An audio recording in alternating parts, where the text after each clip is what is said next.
Cloning, நகலாக்கம் சொல்றது. செராக்ஸ்னா என்னது? நகல் தானே, ஒரிஜினல் மாதிரியே அக்யூரேட்டா இருக்கும், புரியுதா? அதுதான் செராக்ஸ்ங்கிறது. இப்ப பார்த்தோம்னா இனப்பெருக்கம். இனப்பெருக்கம்னா என்னதுப்பா? ரீப்ரொடக்ஷன்ஸ். ரீப்ரொடக்ஷன் என்னது? ரீப்ரொடக்ஷனோட தேவை என்னது? எதுக்காக வேண்டி இனப்பெருக்கம் பண்ணணும்?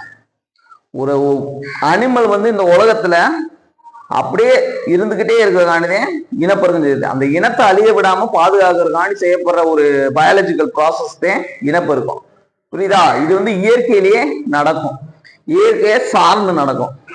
அதை வந்து ஒரு அப்நார்மல் கண்டிஷன் கொண்டு போறதே இந்த குளோனிங்கிறது, புரியுதா? இப்ப உயிர் உள்ளவைகளுக்கும் உயிரற்றவைகளுக்கும் இடையே உள்ள வேறுபாடு என்னது? 2-3 வேறுபாடு கேள்விப்பட்டிருப்ப. உயிருள்ளவையில் வந்து இடப்பெயர்ச்சி அடையும் தன்மையுடையது. உயிருள்ளவை வந்து இட் கேன் மூவ் அப்படின்னு சொல்லி கேள்வி. ஒரு இடத்துல இன்னொரு இடத்துக்கு உயிருள்ள வந்து போகுதா அப்படின்னு கேள்விப்பட்டிருப்ப. சரி, தாவரம் வந்து ஒரு இடத்துல இன்னொரு இடத்துக்கு போதா? மோஸ்ட் ஆஃப் த பிளான்ட்ஸ் போறது இல்ல, அதே இடத்துல தானே இருக்கு, வேறு ஒன்றி ஒரே இடத்துல வாழுது. அப்ப அதுக்கு உயிர் இல்லையா? ஒரு முரண்பட்ட கருத்து வருதா? இப்படியே வந்துகிட்டே இருக்கு இந்த உயிருள்ளவைகளுக்கும் உயிரற்றவைகளுக்கும் இடையே உள்ள அந்த வேறுபாடு. உயிருள்ளவையும் உயிரற்றவையும் ஒரு கேட்டகரியில பிரிச்சிடலாம். அதுக்கப்புறம் உயிருள்ளவையில வர்றப்ப தாவரங்கள் விலங்குகள்னு ஒரு சர்டன் கேரக்டர், ஸ்பெசிபிக்கான நேச்சரை வச்சு 2ஆ பிரிக்கிறோம். இப்ப தாவரங்கள்ல இருக்கிறது விலங்குகள்ல இருக்காது, விலங்குகள்ல இருக்கிறது தாவரங்கள்ல இருக்காது. அதுதான் டிஃபரன்சியேஷனே. பச்சைய வந்து விலங்குகள்ல இருக்கா, குளோரோஃபில் இருக்கா? தாவரங்கள் பச்சை இருக்கிறதுனால என்ன ப்ராசஸ் நடக்குது? ஒளிச்சேர்க்கை, போட்டோசிந்தசிஸ் ப்ராசஸ் நடக்குதா? அப்படி நடக்கிறதுனால அதுக்கு தேவையான உணவை அதே தயாரிச்சுக்குது. இப்ப நம்ம விலங்குகள்ல யூக்ளினா இந்த மாதிரி விஷயங்கள்ல விட்டுரு, அதுல இருக்கும். இந்த பார்மிசியம் இதுல எல்லாம் சின்ன சின்ன உயிரினங்கள் இருக்கும், இந்த ஆல்கான் இந்த மாதிரி இதுகள்ல. மனிதர்கள் வந்து இருக்கா இதுல குளோரோஃபில் இருக்கா? குளோரோஃபில் இருந்தா நம்ம கொஞ்ச நேரம் வெயில் நின்று வந்தாலே போதும், நம்ம வந்து சாப்பாடு தயாரிக்க தேவையில்லை, புரியுதா? இந்த மாதிரி ஒரு நியூட்ரிஷன் மெத்தட்ல ஒரு டிஃபரன்ஸ் இருக்கும். அதே மாதிரி இனப்பெருக்க முறையில ஒரு டிஃபரன்ஸ் வந்து இருக்கும். இந்த மெயினான டிஃபரன்ஸ் என்னன்னு கேட்டோம்னா ரீப்ரொடக்ஷன்ஸ். அதுல பார்த்தோம்னா 2 வகையான இனப்பெருக்கம் வந்து இந்த தாவரங்கள் வந்து இருக்கும். உடல் வழி இனப்பெருக்கம், பாலியலி இனப்பெருக்கம், பாலி இனப்பெருக்கம் சொல்லி ஏசெக்சுவல், செக்சுவல் ரீப்ரொடக்ஷன்ஸ்.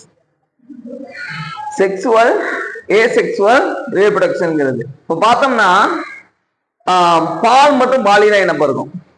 இப்ப கவனி, தாவரங்கள்ல பால் மற்றும் பாலின இனப்பெருக்கத்தை பார்த்தோம்னா உடல் செல்கள் என்னன்னது அப்படின்னு பார்த்தோம்னா இலை,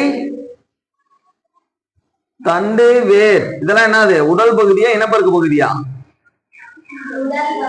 உடல் பாகங்கள். இதுல இருந்து ஒரு ரீப்ரொடக்ஷன் பண்ண முடிஞ்சுன்னா அதுதான் உடல் வழி இனப்பெருக்கம், இல்லைன்னா பாலினி இனப்பெருக்கம், ஏசெக்சுவல், புரியுதா? ஏசெக்சுவல் என்னன்னா பால் இனப்பெருக்கத்துக்கு வந்து 2 பெற்றோர் தேவை. செக்சுவல் ரீப்ரொடக்ஷனுக்கு வந்து மேல் ஃபீமேல் வந்து தேவை. ஏசெக்சுவலுக்கு வந்து ஒரே ஒரு பெற்றோர், single parent is enough for this, புரியுதா? ஒரே ஒரு பெற்றோர் வந்து போதுமானது இந்த இனப்பெருக்கத்துக்கு. இலை, தண்டு, வேர், புரியுதா? இது வழியா இனப்பெருக்கம் செய்யும்.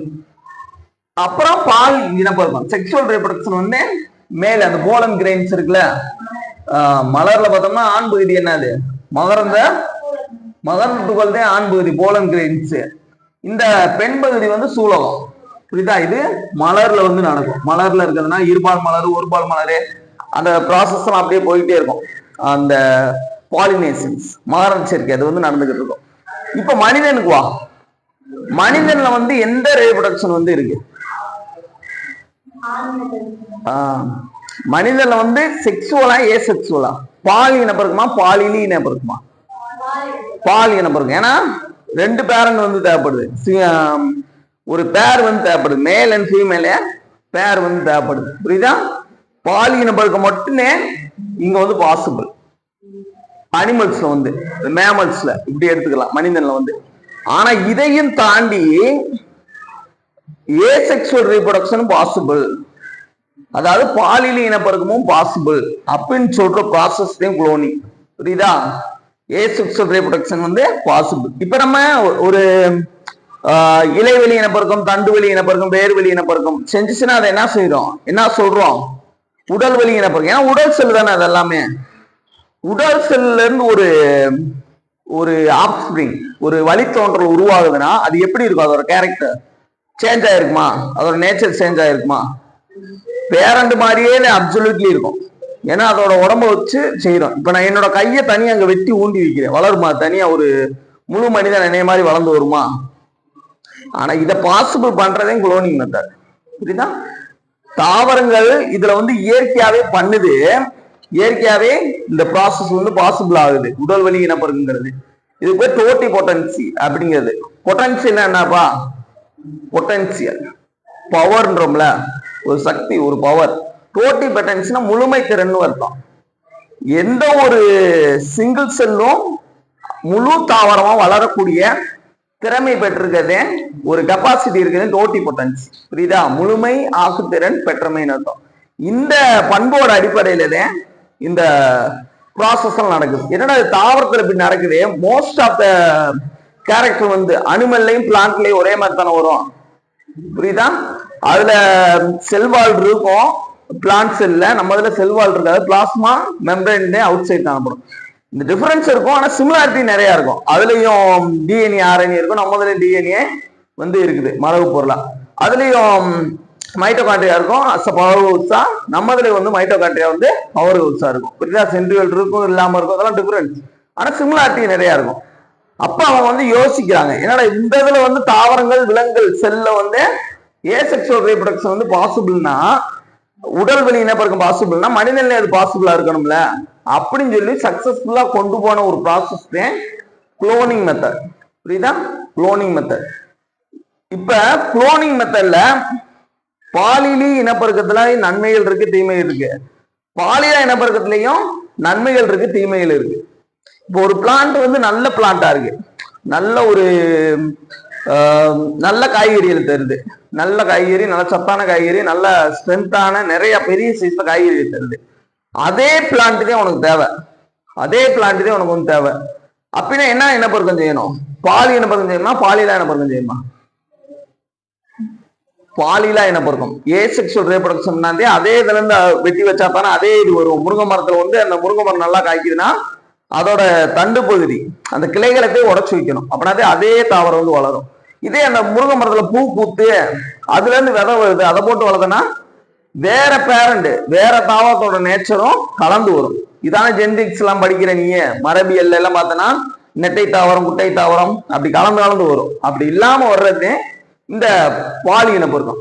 ஆனா இதுல கெட்டது இருக்கு, ரொம்ப ரொம்ப கெட்டது இருக்கு. என்ன கேட்டோம்னா குளோனிங் மெத்தட். இப்போ ஒரு பேரண்ட் ரெண்டு பேரண்ட் சேர்ந்து ஒரு ஆஃப்ஸ்பிரிங்க உருவாக்குறாங்க. ரெண்டு பேரண்ட் மேல் அண்ட் ஃபீமேல் சேர்ந்து ஒரு ஆஃப்ஸ்பிரிங்க வந்து உருவாக்குறாங்க. ஒரே ஒரு சிங்கிள் பேரண்ட் வந்து லட்சக்கணக்கில் கோடி கணக்கில் ஆஃப்ஸ்பிரிங்க உருவாக்கினா எப்படி இருக்கும்? ஒரு ஆர்மியை உருவாக்கலாம். புரியுதா? அந்த உடல் செல்ல எடுத்து வச்சு ஆர்மியவே உருவாக்கலாம். அப்படி உருவாக்கினா என்ன செய்யும்? பயோடைவர்சிட்டி பாதிக்கப்படுமா? பயோடைவர்சிட்டினா என்னது? ஒரு பர்டிகுலர் பிளேஸ்ல, ஒரு சேம் பிளேஸ்ல எடுத்துக்கிட்டோம்னா அதுல மனிதர்கள் மட்டும் இருக்கக்கூடாது, ஒரு ரெப்டைல் ஊர்வன இருக்கணும், ஒரு மேமல்ஸ் இருக்கணும், பாலித்தீன இருக்கணும், ஒரு வாமு இந்த புழுக்கள், இப்படி நிறைய இனங்கள் ஒரே இடத்துல இருந்தாலே அதுக்கு பேரு பயோடைவர்சிட்டி. நம்ம மட்டுமே இருந்தா அது வேலைக்கு ஆகுமா? நம்ம மட்டுமே இருக்க முடியுமா? அப்ப மனுஷனை அடிச்சு சாப்பிட வேண்டிய நாமதே ஏற்படும். இந்த மாதிரி பயோடைவர்சிட்டி பாதிக்கப்படும். சரிதா? இப்ப இங்க வந்து இந்த பிளான்ட்ஸ்ல வந்து இந்த குளோனிங் மெத்தட், அந்த குளோனிங் மெத்தடுக்கு பேர் என்னன்னா பாலிலி இனப்பெருக்கம், பாலிலா இனப்பெருக்கம். அதுதான் இலை தண்டு வேர் வழியா நடக்கிறது. புரியுதா? இப்ப குளோனிங் எப்படி நடக்குது அப்படின்னு பார்த்தோன்னா, குளோனிங் இதே மெத்தட் தான். இதை வந்து என்ன செஞ்சிருக்காங்கன்னா டாக்டர் அயான் வில்மட்டுங்கிறவர் ஒருத்தவர், அயான் வில்மட்டுங்கிறவர் ஃபர்ஸ்ட் எந்த ஒரு உயிரினத்தை உருவாக்குறாங்கன்னா டாலிங்கிற ஒரு ஆட்டுக்குட்டியை வந்து உருவாக்கியிருக்காங்க. இதுதான் டாலிங்கிற ஆட்டுக்குட்டி. அது குளோனிங் முறையில உருவாக்கப்பட்டது.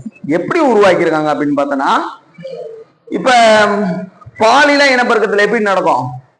பாலி இனப்பெருக்கத்துல செக்ஷுவல் ரீப்ரொடக்ஷன்ல ரெண்டு பெற்றோர்ல இருந்து கேமிட்ஸ் காமனா சொல்றது, மேல் கேமிட் வந்து ஸ்பெர்ம், ஃபீமேல் கேமிட் வந்து ஓவம், இந்த கருமுட்டை. ரெண்டு வந்து சிங்கமி, அந்த ப்ராசஸ் நடந்து அப்படியே அந்த இது வந்து வரும், அந்த மியாசிஸ் செல் டிவிஷன் அதெல்லாம் நடக்கும். மியாசிஸ் செல் டிவிஷன் நடந்து அந்த குரோமோசோம் ரெண்டா பகுத்து 46ல இருந்து 26 வந்து திருப்பியும் ரெண்டும் சேர்ந்து 46 மாதிரி அப்படியே வரும்.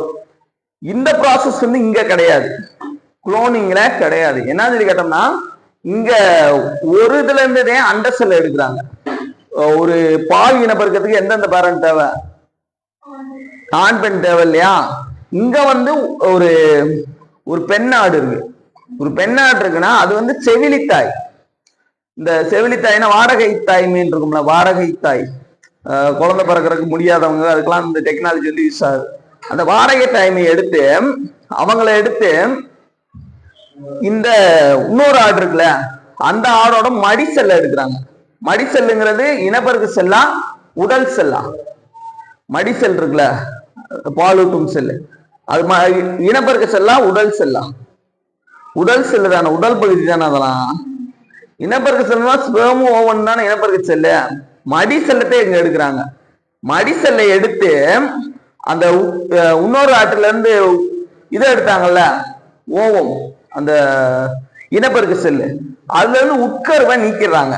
புரியுதா? ரெண்டு ஆடு இருக்கு, ஒரு ஆட்டுல இருந்து மடிசெல் ஆடு, இன்னொரு ஆடு செம்மறி ஆடு, ரெண்டு ஆடு இருக்குன்னா இதுல இருந்து அண்ட செல்ல எடுக்கிறாங்க. அண்ட செல்ல இருந்து இதுல இருந்து என்ன செல் எடுக்கிறாங்க? மடிசெல். மடிசெல்னா பாடி செல். சொமாட்டிக் செல்ல வந்து எடுக்கிறாங்க. சொமாட்டிக் செல்னா பாடி செல், ரீப்ரொடக்ஷன் செல்னா இனப்பெருக்க செல்.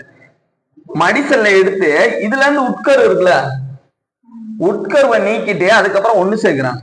ரெண்டே ஒண்ணு சேர்த்து ஒரு ப்ராசஸ் பண்ணி இதை போய் என்ன செய்யறாங்கன்னா, அந்த வாடகை தாய் இருக்குல்ல, வாடகை தாய் அதோட கர்ப்பப்பை யூட்ரஸ்ல போய் மிக்ஸ் பண்ணிடுறாங்க.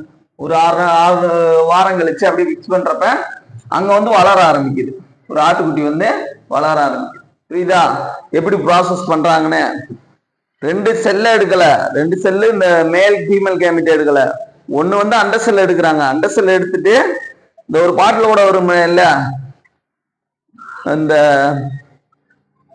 ஆம்பளை இல்லாம குழந்தை பிறகுது, பொம்பளைங்க சேர்ந்து இங்க கொடுமை நடக்குது அப்படின்னு சொல்லிட்டு ஒரு மகா கணபதினு ஒரு பாட்டு வரும், அதோட சொல்லிருப்பாங்க. இதுதான் அந்த ப்ராசஸ். புரியுதா? குளோனிங் மெத்தடே அப்படி சொல்றாங்க. பயோடெக்னாலஜி இப்படித்தான் வளர்ந்து நிக்குது. புரியுதா?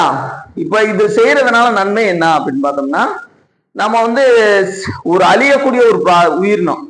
இப்ப ரெண்டுதே அந்த பீசிஸே இருக்கு. பாண்டா கரடி வந்து அழிஞ்சிட்டே வருதுன்னா அந்த பீசிஸ் எடுத்து இப்படி வந்து அதை அழிய விடாம பாதுகாக்கலாம். புரியுதா? அழிய விடாம பாதுகாக்கலாம். ஆனா தீமைகளும் அதே மாதிரி இருக்கு. புரியுதா? இதே இந்த பயோடெக்னாலஜியோட இது. அதுக்கடுத்து ஹைபிரிடேஷன்ஸ். ஹைபிரிடேஷன்ஸ்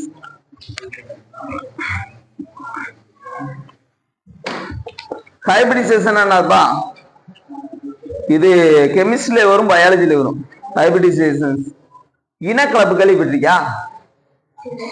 கேள்விப்பட்டிருக்கியா? இனக்கலப்பு, பிரீட், பிரீடு அப்படின்னு சொல்லி கேள்விப்பட்ட. இது வந்து ஐஃபையான பிரீடு. டாக்ல வருதுல, டாக்ல வந்து எல்லாத்துலயுமே பிரீடு வந்துருச்சு. இந்த ஹைபிரிட் கேள்விப்பட்டிருக்கீங்களா? தென்னை மரத்துல பார்த்தா ஹைபிரிட், இதுல செடி, தக்காளி செடி, கத்திரிக்காய் செடி, முருங்கைக்காய் மரம் எல்லாத்துலயும் பார்த்தா ஹைபிரிட் வந்துருச்சு. எல்லாத்துலயும் ஹைபிரிட் வந்துருச்சுல. அப்ப அந்த பிரீட்னா என்ன அப்படின்னு பார்த்தோம்னா, இனக்கலப்பு. இனம்னா என்னது? ஒரு சிற்றினம். புரியுதா? சிற்றினம். இந்த ரெண்டு சிற்றினத்தை ஒன்னோட ஒண்ணு கலக்கணும். சிற்றினத்துக்கான டெபினேஷன் என்னது? எப்படி சொல்? வகைப்பாட்டின் அடிப்படை வகை சிற்றினம். பேசிக் யூனிட் ஆஃப் டாக்ஸானமி அப்படி சொல்லுவாங்க.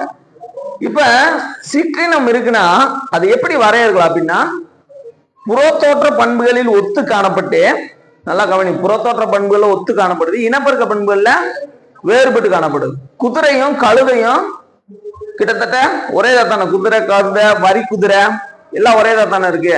இங்க பார்த்தோம்னா பனை மரம், பாக்கு மரம், தென்னை மரம் எல்லாம் ஒரே தாத்தான இருக்கு. பயாலஜில இது பாட்னியில வர்றப்ப புறத்தோற்ற பண்புல ஒரே மாதிரி இருக்கு. இனப்பெருக்க பண்புகள்ல வேறுபடும். இனப்பெருக்க பண்புகள்ல வேறுபடும். இயற்கையோட கோட்பாடு என்ன சொல்லி கேட்டோம்னா, ஒரு இனத்தின் ஒரு சிற்றினத்தின் இனப்பெருக்க செல், அதாவது விந்து மற்றும் அண்ட செல்லானது மற்றொரு சிற்றினத்தை அணுகாது, சென்று சேராது அப்படிங்கிறது இயற்கையோட கோட்பாடு. இயற்கையில இது வந்து நடக்கவே நடக்காது. அப்படி நடக்கணும்னா million billion trillions of years வந்து ஆகும். புரியுதா? அதெல்லாம் ஒரே செகண்ட்ல பண்றதே இந்த ஹைபிரிடைசேஷன்ங்கிற இந்த ப்ராசஸ். புரியுதா? இப்ப பார்த்தனா குதிரை கேள்விப்பட்டிருக்கியா? குதிரை பார்த்துருப்பீல? நீங்க பார்க்கறதெல்லாம் குதிரை கிடையாது, அது வந்து கோவேரி கழுதை. குதிரை வந்து ரொம்ப பவரா இருக்கும். இன்னும் சொல்ல போனா அது இயோகிப்பஸ் அப்படிங்கிற ஒரு ஆரம்ப கால உயிரி, ஆரம்ப காலகட்டத்தில் இருந்தது. அது வந்து இன்னும் வழி தோன்றலாம் வந்துகிட்டே இருக்கு. அப்படி இருக்கணும்னா எப்படி இருக்கணும்? இயற்கையில ரொம்ப வலிமையாவும் திறமையாவும் சூழ்நிலைக்கு தகவமைச்சிட்டு இருந்தாதே வழி தோன்றலாம் வந்துகிட்டே இருக்க முடியும். பல உயிரினங்கள் இருந்துச்சு, அழிஞ்சு போச்சு. இப்ப டைனோசரஸ் எல்லாம் அழிஞ்சு போச்சுல, அதோட எச்சங்கள் தான் அந்த கோழி இதெல்லாம் தெரியுது. ஆனா குதிரையாவே இருக்கு, கவனிச்சியா? அது காரணம் என்ன? அதுக்கு வந்து ஹை இம்யூன் பவர் இருக்கும். இம்யூன் பவர்னா ஒரு பாம்பு குதிச்சுன்னா நம்மளாம் செத்து போறோம்ல, நல்ல பாம்பு. ஆனா அதுக்கெல்லாம் பார்த்தோன்னா அந்த நல்ல பாம்பு கொத்துறதையும் தாண்டி அதுக்கு வந்து அதை எதிர்க்கக்கூடிய திறன் இருக்கும், இம்யூன் பவர். புரியுதா? அந்த மாதிரி ப்ராசஸ் எல்லாம் இருக்கும். குதிரை வந்து இருக்கிறதுலே வலிமையானது. அதனால வந்து இந்த பவர்லாம் யூஸ் பண்றப்ப இந்த ஹெச்பி மோட்டார் இருக்குல்ல, 2 HP 1 HPன்றோம்ல, அப்படின்னு என்னப்பா 1 HPனா 1 ஹார்ஸ் பவர். ஹார்ஸ்னா குதிரை தானே, 1 ஹார்ஸ் பவர். 2 ஹார்ஸ் பவர்னா குதிரை திறன் அப்படின்னு. சரி, ஒரு குதிரை திறன் எவ்வளவு அப்படின்னா 746 வாட்டு. 746 வாட்டு சேர்ந்ததே ஒரு குதிரை திறன், அவ்வளவு வலிமையானது. இப்ப அந்த குதிரையை வந்து நீ வந்து வண்டியில கட்டுற, என்ன குதிரை வண்டியில கட்டுற என்ன ஆகும்? பிச்சு எரிஞ்சுட்டு ஓடிடும், பஸ்ஸவே இழுத்துரும். குதிரைங்கிறது நீ ஏறி ரோடா உட்கார்ந்து இருந்தாலும் இழுத்துரும். ஆனா கழுதையோட கெப்பாசிட்டி என்னது? கழுதை என்ன செய்யும்? ஸ்லோவா இருக்கும். அதோட மேக்சிமம் கெப்பாசிட்டி என்ன? உன்னோட 2 ஸ்கூல் பேக் வேணா சமக்கும், ஒரு 100 கிலோ வச்சுக்கிறோம், அதே அதோட கெப்பாசிட்டி.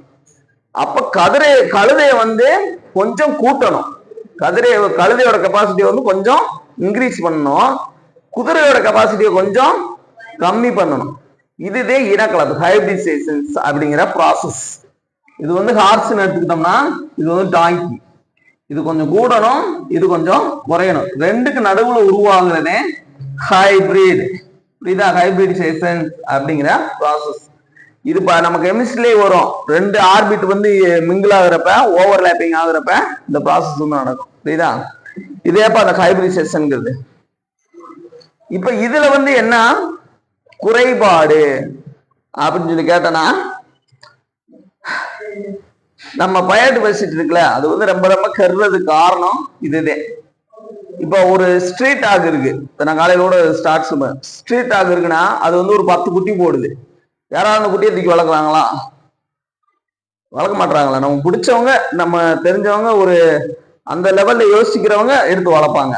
இதே ஒரு ரிச் பர்சன் இவங்கெல்லாம் பார்த்தோன்னா கையில ஏதோ குமேரியன் நாய்க்குட்டி, அந்த பாஞ்சியா இருக்கும்ல, அந்த பிரீடை தானே எடுத்து வளர்க்குறாங்க. அது பார்த்தோம்னா ஆக்சுவலி இதே கிடையாது, நாயே கிடையாது. நாய் ஏதாவது எலி, நாய் ஏதாவது பன்றி இருக்குல்ல, அது நாய் ஏதாவது இந்தது அந்த கரடி, இப்படி கலந்து உருவாகுது. இப்ப எப்படி குதிரையும் கலந்தையும் சேர்ந்து மியூல், அந்த கோவேரி கழுதுன்னு ஒரு இது உருவாச்சு, ஒரு ப்ராடக்ட். அதே மாதிரி நாயையும் வேற வேற இனத்தையும் சேர்த்து விடுறதே இந்த இதோட வேலை, இந்த ஹைபிரிடைசேஷன் ப்ராசஸ்ங்கிற வேலை. மில்லியன் பில்லியன் ட்ரில்லியன் வருஷத்துக்கு நடக்கக்கூடிய ஒரு ப்ராசஸ இயற்கையாவது செலக்ட் பண்ணி இது வந்து கரெக்டா இருக்கும் அப்படின்னு கொஞ்சமா நகண்டு வந்ததே ஒரு சிற்றினத்துல இருந்து இன்னொரு சிற்றினம் வரும். இதுதா குரங்குல இருந்து மனுஷன் வந்தியான்னு சொல்றாங்க இல்ல, அது வந்து ஆர்குமெண்ட். அதே மாதிரி பனை மரத்துல இருந்து பாக்கு மரம் வருதா, இல்ல பாக்கு மரத்துல இருந்து பனை மரம் வந்துச்சா, தென்னை மரத்துல இருந்து பனை மரம் வந்துச்சா, இதெல்லாம் கொஞ்சம் கொஞ்சமா நடக்கிறது. ரொம்ப நாள் வருஷம் நடந்துட்டு இருந்ததுனால இதை வந்து நம்மளால கண்டுபிடிக்க முடியல. சரியா? அப்படி நடக்கக்கூடிய ப்ராசஸ ஒரே செகண்ட்ல ஒரே மாசத்துல பண்ணி விட்டு போயிடுவாங்க.